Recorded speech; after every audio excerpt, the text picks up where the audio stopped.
This is another case in the Basilar thrombus case series, and this case is notable because it is relatively easy to miss this finding.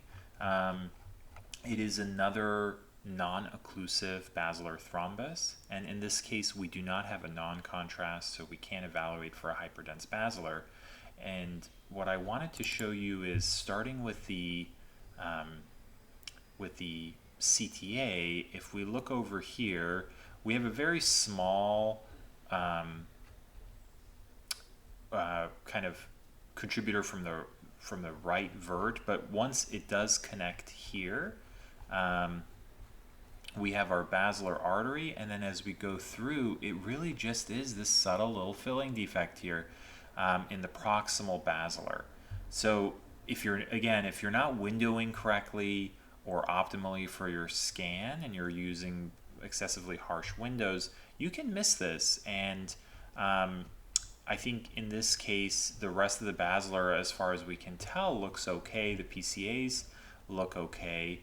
But as we've shown before, looking on the coronal sometimes helps resolve things because the verts come together in kind of this, kind of more proximal here with this looping course of the vessel. And it really just is this filling defect. And it can be easy to look past that and look at the distal basilar and think everything looks good. And especially if you're using a window like this, you can very easily miss that, but you have to make sure you optimize your window for the vessels like this so that these filling defects will become obvious.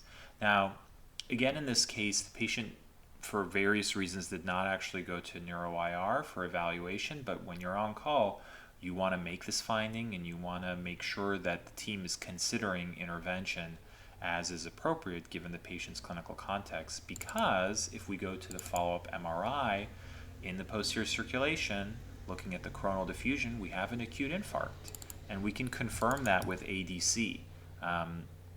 It's dark on the ADC, so that's a real acute infarct involving that cerebellum. So as we've seen with the other cases in this case series, just because it's not occlusive does not mean it's not dangerous. That those types of clot can still cause permanent neurologic deficits for the patient, so we want to make sure we diagnose them and we direct care towards intervention when it's appropriate.